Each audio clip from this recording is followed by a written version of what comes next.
Harsa, Louis the Beam Shows, and I bought Muslim of Seda, Egel, Segledia, and I found a schnapp scala with Soviet, and Segledia, and I found a schnapp scala with Soviet, Lombras Dosia, who was their wise idea out. Yeah.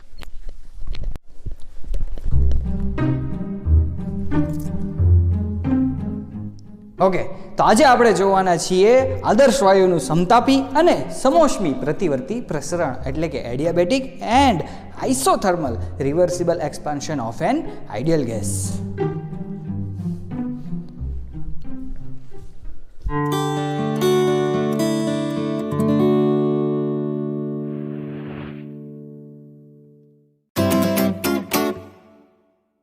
તો શરૂ કરીએ આપણે આદર્શ વાયુનું સમતાપી પ્રતિવર્તી પ્રસરણ એટલે કે isothermal reversible expansion of an ideal gas. એની માટેનું જે કંઈ ફોર્મ્યુલા છે, સૂત્ર છે, એ મેળવીએ આપણે અને શું થાય છે એકચ્યુઅલી એ જોઈએ. તો સૌથી પહેલાં આપણે એક પિસ્ટનની વાત કરીએ. ઓકે, તો એમાં શું આપણે સમજી શકીએ કે 1 મોલ જ્યારે આદર્શ વાયુ, 1 મોલ જ્યારે આઇડિયલ ગેસ કોઈ પણ એક સિલિન્ડરની અંદર આપણે ભરીએ, એટલે માનો કે કોઈ એક સિલિન્ડર છે. ઓકે, હવે એની અંદર એક ઘર્ષણ રહિત અને વજન રહિત એટલે કે વેઇટલેસ એન્ડ ફ્રિક્શનલેસ એક પિસ્ટન હોય. ઓકે, તો શું થશે?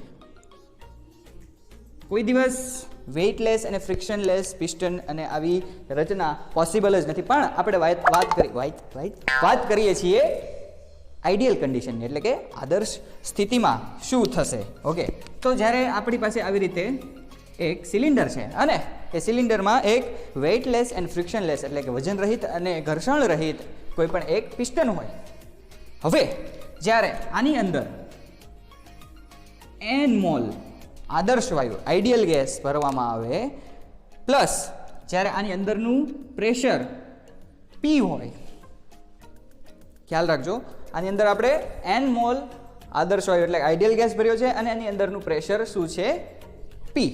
હવે જ્યારે આપણે બહારના સિસ્ટમની વાત કરીએ, સિસ્ટમની બહાર એટલે કે એન્વાયરમેન્ટ પર્યાવરણની વાત કરીએ, તો એનું જે પ્રેશર છે એ થોડુંક ઓછું હોય, માનો કે P - dP જેટલું હોય.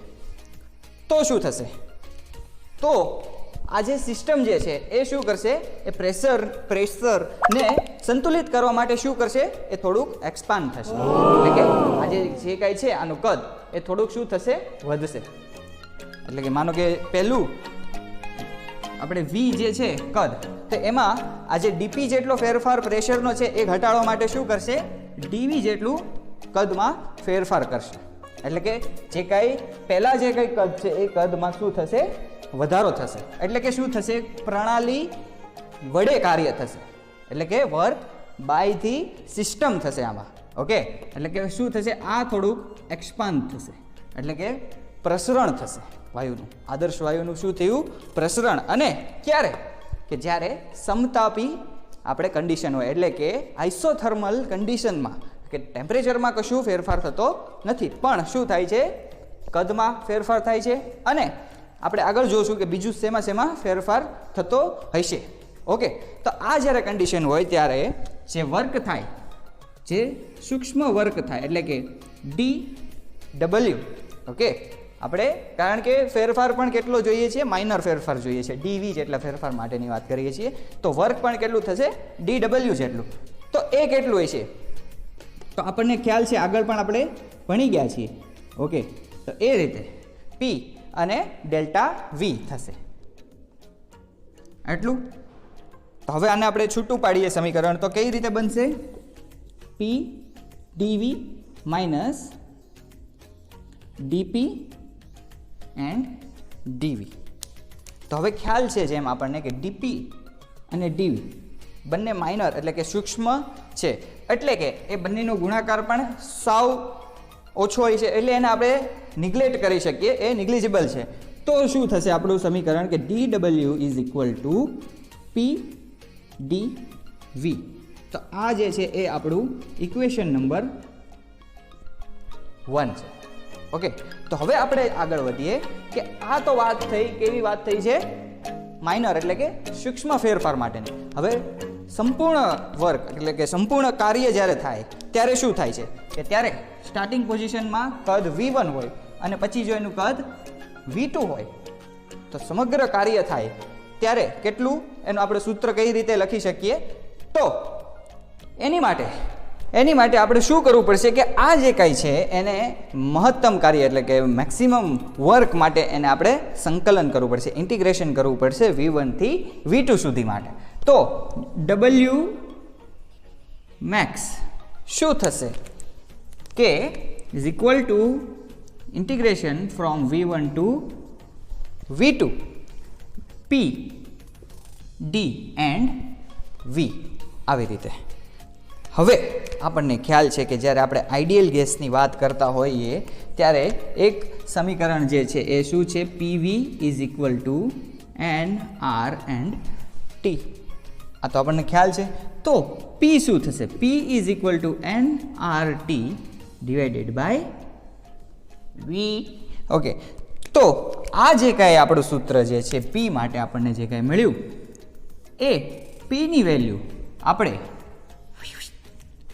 અહીંયા મૂકશું તો શું થશે? તો કઈ રીતે આપણને ઇક્વેશન મળશે કે W max is equal to શું થશે? અહીંયા P ની જગ્યાએ આપણે શું મૂકવાનું છે? NRT divided by V into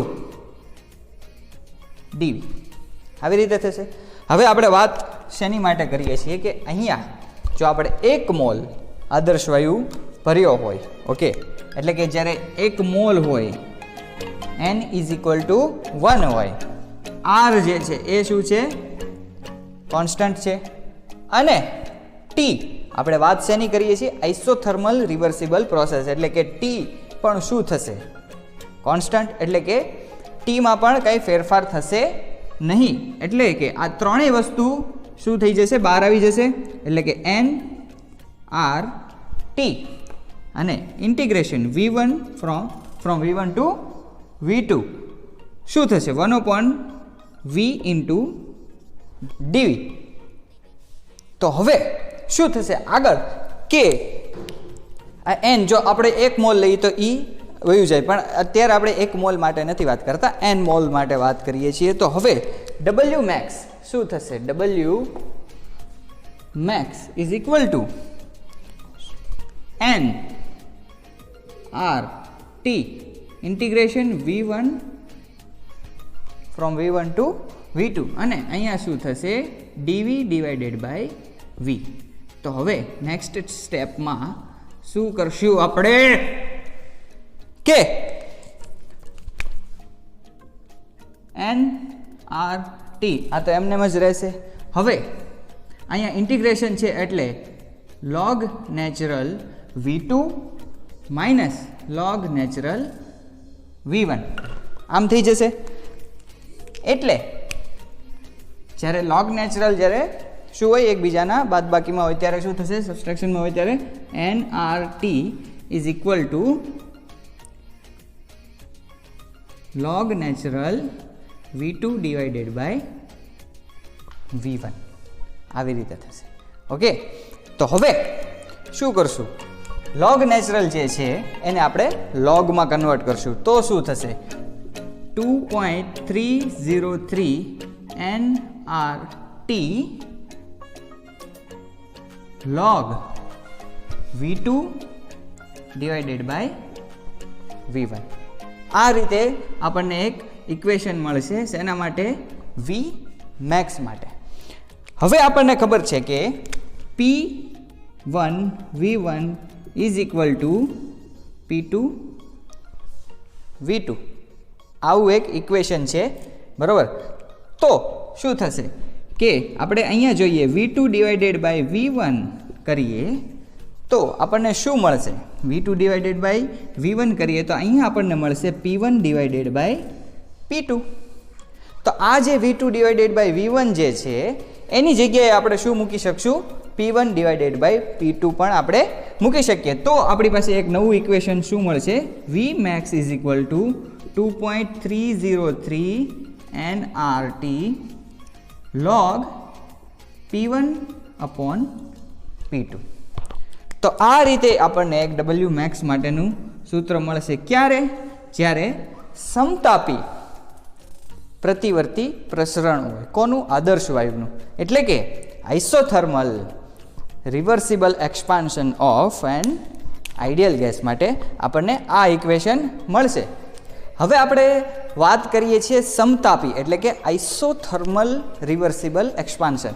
એટલે કે આ સમગ્ર જે કંઈ વર્ક થાય છે, અહીંયા આપણે જે કંઈ જોયું એમાં જે કંઈ સમગ્ર વર્ક થાય છે, તો એમાં શું છે કે સમતાપી એટલે કે ટેમ્પરેચરમાં કંઈ ફેરફાર થતો નથી, પણ આ સમોષ્મી નથી. ઓકે, એડિયાબેટિક નથી, એટલે ઉષ્મામાં ચેન્જીસ થશે. ઓકે, ઉષ્મામાં જ્યારે ચેન્જીસ થતો હોય તો આપણને પ્રથમ નિયમ કોનો? મારો નહીં, થર્મોડાયનેમિકનો પ્રથમ નિયમ શું છે કે ડેલ્ટા ઈ એટલે કે આંતરિક ઉર્જાનો ફેરફાર જે છે એ કોના પર ડિપેન્ડ કરે છે? ઉષ્મા કાં તો મેળવેલી છે કાં તો ગુમાવેલી છે, અને વર્ક કાં તો થયેલું છે પ્રણાલી વડે કાં તો પ્રણાલી પર આપણે કાર્ય કરે, સિસ્ટમની ઉપર આપણે કાર્ય કરીએ કે વર્ક બાય સિસ્ટમ અથવા તો વર્ક ઓન ધી સિસ્ટમ. તો એ બે વસ્તુ ઉપર ડિપેન્ડ કરે છે. ઓકે, આંતરિક ઉર્જા એટલે કે ઇન્ટરનલ એનર્જી. તો હવે આ જે છે જ્યારે એક્સપાન્શન થાય છે ત્યારે શું થાય છે કે ઉષ્મામાં ફેરફાર થાય છે અને ઉષ્માનું એડિશન થાય છે, ઉષ્મા શોષાય છે. તો જ્યારે ઉષ્મા શોષાતી હોય તો એ પણ આપણે પહેલાં જોઈ ચૂક્યા છીએ. શું જોઈ ચૂક્યા છીએ કે ઉષ્મા શોષાતી હોય તો આપણે એની માટે પ્લસ પોઝિટિવની સાઇન આવશે કે પ્લસ ક્યુ મૂકશું, અને પ્રણાલી વડે કાર્ય થાય છે.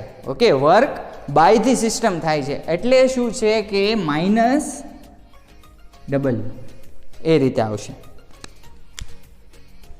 આટલું ઇક્વેશન આપણને મળ્યું. પણ જ્યારે આપણે વાત કરતા હોઈએ આઇસોથર્મલ રિવર્સિબલ એક્સપાન્શન, જ્યારે કે આઇસોથર્મલ રિવર્સિબલ પ્રોસેસની વાત થતી હોય ત્યારે શું છે કે delta E is equal to શું થાય છે? 0. એટલે આપણને શું મળશે? ક્યુ ઇઝ ઇક્વલ ટુ ડબલ્યુ. આ ઇક્વેશન આપણને મળશે. એટલે કે એમ કહી શકીએ કે સિસ્ટમ દ્વારા જે કાંઈ ઉષ્માનું શોષણ થાય છે એટલું જ વર્ક થશે, કે જેટલું ઉષ્માનું શોષણ થાય છે એટલું જ તે શું થશે? વર્કમાં રૂપાંતર થશે. એટલે કે જે કાંઈ આપણને વર્ક મળે છે એ શું મળે છે? ડબલ્યુ મેક્સ એટલે કે મહત્તમ કાર્ય, મેક્સિમમ વર્ક મળે છે. ઓકે, એટલે એને શું કહેવાય છે કે મેક્સિમમ વર્ક. તો અહીંયા સમતાપી પ્રતિવર્તી પ્રસરણ માટેનું જે કંઈ આદર્શ વાયુનું ઇક્વેશન છે એ આપણે ડિરાઈવ કર્યું. ઓકે, તો હવે આપણે નેક્સ્ટ ટોપિક તરફ આગળ વધીએ.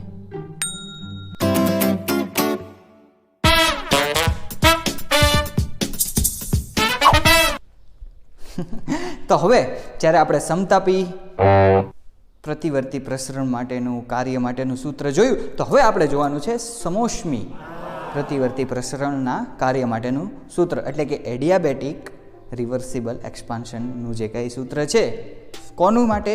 આઈડિયલ ગેસ માટે. એ આપણે હવે જોશું. તો જેમ આપણે સમતાપી માટે જોયું હતું કે એક જે સિલિન્ડર છે, પિસ્ટન છે, ફ્રિક્શનલેસ, વેઇટલેસ. ઓકે, તો એની માટે આપણે સૂત્ર જોયું હતું કે W is equal two P D and we. પણ હવે આ જે કાંઈ છે એ સમતાપી નથી, એટલે કે ટેમ્પરેચરમાં ફેરફાર થશે. જ્યારે કદમાં V1માંથી V2 ફેરફાર થતો હશે એ દરમિયાન શું થશે કે ટેમ્પરેચરમાં પણ ફેરફાર થશે. શું થશે કે ટેમ્પરેચર T1માંથી T2 થશે, પણ ટેમ્પરેચર T1 જે છે એ વધારે હશે. ઓકે, T2ની કમ્પેરિઝનમાં ટેમ્પરેચર ઘટશે. ઓકે, જ્યારે V1માંથી V2 થશે ત્યારે ટેમ્પરેચર શું થશે? ઘટશે, ઠંડુ પડશે થોડુંક. ઓકે, હવે શું થશે કે આ ચેન્જીસ થાય છે એ આપણે યાદ રાખવાનું છે. હવે આપણને ખબર છે કે P1 V1 is equal two P2 V2. પણ જ્યારે આપણે સમોષ્મી ફેરફારની વાત થતી હોય, એટલે કે એડિયાબેટિક પ્રોસેસની વાત થતી હોય, ચેન્જીસની વાત થતી હોય, ત્યારે P1 V1 સાથે એક કોન્સ્ટન્ટ એડ થશે, એ જે છે ગેમા છે. ગેમા શું છે? એ છે આપણે પહેલાં પણ જોઈ ચૂક્યા છીએ હીટ કેપેસિટીવાળા લેક્ચરમાં કે CP divided by CV is equal to gamma. આદર્શ વાયુ માટે ગેમાનું મૂલ્ય શું છે? 1.4. હવે આ ગેમા શું છે? Heat capacity at constant pressure divided by heat capacity at constant volume. Okay, તો આ રીતે થશે. તો બીજું આપણે શું લખી શકીએ? પી વી ગેમા આવી રીતે. એન્ડ આની વેલ્યુ જે છે પી વી ગેમા ઇઝ ઇક્વલ ટુ કોઈ પણ એક કોન્સ્ટન્ટ થશે. અલગ અલગ બુકમાં આ કોન્સ્ટન્ટ અલગ અલગ રીતે, અમુક બુકમાં એને સી વડે પણ દર્શાવ્યો છે, પણ આપણે અત્યારે કે થી દર્શાવીએ છીએ. ઓકે, તો આ રીતે થશે. સમજાય છે ને? તો હવે શું કરવાનું છે કે પી શું થશે? પી is equal to K divided by V gamma આવી રીતે. તો હવે આ જે પીની વેલ્યુ જે છે એ આપણે ક્યાં મૂકશું? કહી દો હલો. અહીંયા. ઓકે, આ જે પીની વેલ્યુ મળી આપણને એ આપણે આ સમીકરણમાં મૂકશું. તો આપણને શું મળશે? કે W is equal to K divided by V gamma into DV આવી રીતે મળશે. તો હવે આપણે સમગ્ર કાર્ય માટેની વાત કરતા હોઈએ જ્યારે, ત્યારે શું કરવામાં આવશે?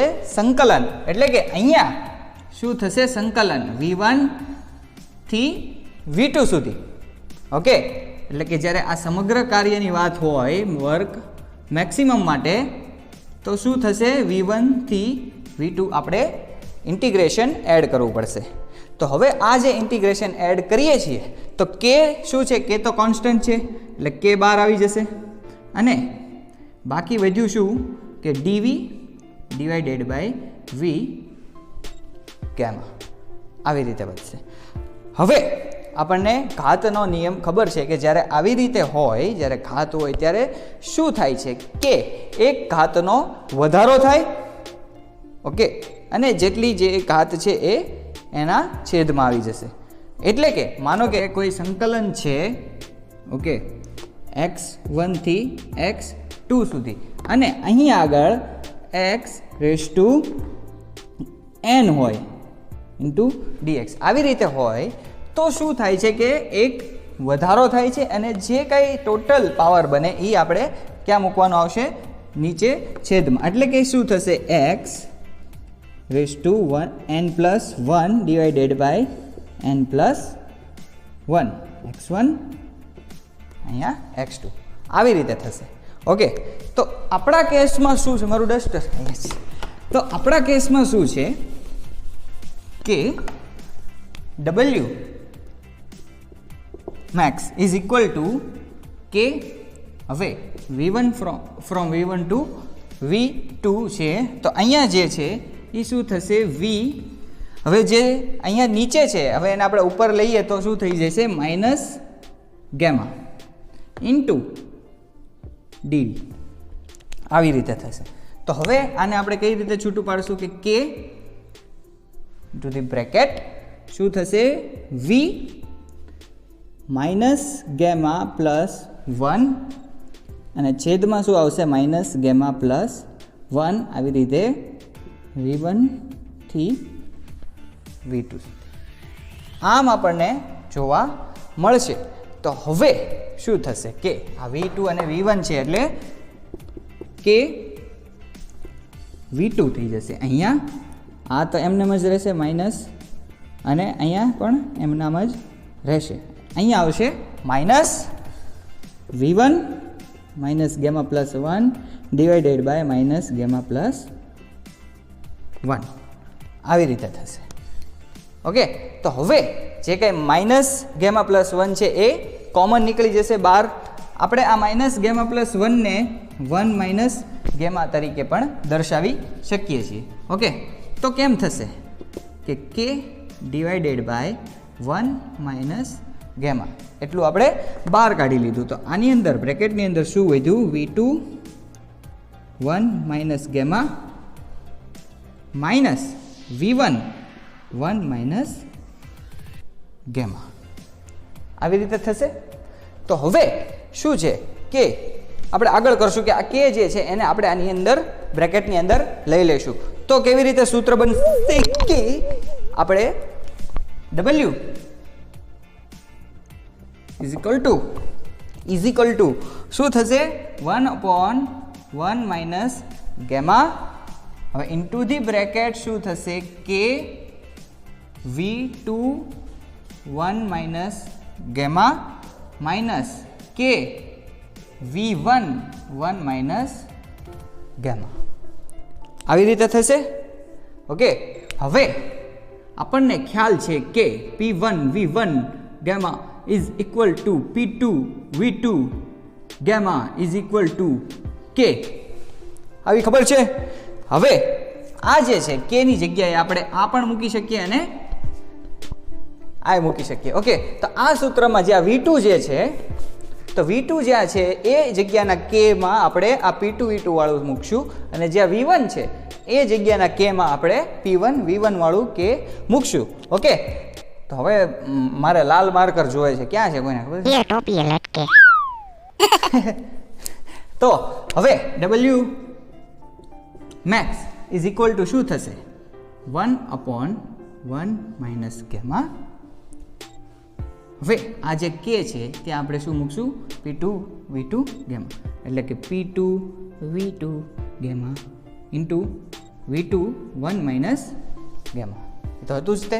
હવે માઇનસ આ કે જે છે ત્યાં આપણે આ P1 V1 વાળી જગ્યા મૂકશું એટલે કે P1 V1 gamma into V1 1 minus gamma. Okay. હવે શું થશે આ બંને જે છે અને આ બંને જે છે એ ગુણાકારમાં છે અને તેના જે પાવર જે છે એનું શું થશે એડિશન પ્લસ થશે, સરવાળો થશે. એટલે ગેમા એટલે આ જે છે અહીંયા ગેમા છે અને અહીંયા 1 માઇનસ ગેમા છે એટલે શું થશે ગેમા પ્લસ 1 માઇનસ ગેમા થશે. તો શું વધશે 1. ઓકે. એટલે અહીંયા શું થઈ જશે 1/1 માઇનસ ગેમા P2 V2 અહીંયા 1 આવે. 1 ન લખીએ તો પણ ચાલે. Okay. Minus P1 V1 same to same અહીંયા પણ 1 આવશે. ઓકે. તો આ રીતે આપણને સમીકરણ મળ્યું. પણ આપણે શેની વાત કરીએ છીએ આઈડિયલ ગેસ. આઈડિયલ ગેસ માટેનું એક સમીકરણ છે PV is equal two NR અને T. તો શું થશે કે PV is equal two NR અને T જે છે તો P1 V1 ની વાત કરતા હોય અને જ્યારે સમોષ્મી પ્રક્રિયા જે છે તો એમાં ટેમ્પરેચરમાં ચેન્જીસ થશે તો ત્યાં આગળ પણ આવશે T1. તો એ જ રીતે P2 V2 ની વાત કરતા હોય તો NR T2 મળશે. તો સામે જે કંઈ સૂત્ર જે છે એમાં P2 V2 માઇનસ P1 અને V1 જે છે તો ત્યાં આપણે મૂકશું NR T1 NR T2. પણ n આપણે 1 મોલ માટે જો વાત કરતા હોઈએ તો શું થશે P1 V1 ની જગ્યાએ આપણે R T1 મૂકી શકીએ અને P2 V2 ની જગ્યાએ આપણે R T2 મૂકી શકીએ. તો શું થશે આપણું સમીકરણ કે W max is equal two 1/1 minus gamma અને શું છે P2 V2 એટલે કે R T2 minus R T1. આ રીતે આપણે મૂકી શકશું. હવે R જે છે એ છે અચળાંક અને આને કોમન કાઢી લઈએ તો શું વધશે R ના છેદમાં 1 minus gamma into the bracket T2 minus T1. આ જે છે આપણું કાર્ય ક્યારે જ્યારે સમોષ્મી પ્રક્રિયા થતી હોય ત્યારે સમોષ્મી ફેરફાર હોય એટલે કે ઉષ્માનો કશો ફેરફાર થતો ન હોય. આને આપણે બીજી રીતે પણ લખી શકીએ કે આ T1 માઇનસ T2 કરીએ તો અહીંયા શું થઈ જશે ગેમા માઇનસ 1 થઈ જશે એટલે કે W is equal two R/, gamma minus 1 into the bracket T1 minus T2. આ રીતે પણ આ સમીકરણને આપણે લખી શકીએ. ઓકે. આ શેના માટેનું સૂત્ર થયું? આદર્શ વાયુ માટે ક્યારે? જ્યારે સમોષ્મી ફેરફાર હોય ત્યારે કાર્ય સાથેનું સૂત્ર કે જેમાં ટેમ્પરેચરમાં ચેન્જીસ જોવા મળશે. Okay, Seglega, ne van een snapskala besrovid, lambras dosia, ne, ik de beide, ik de haar serpit, de witter, im shomas, en ik pad masulu jou shreda, is dan ook erbij dat.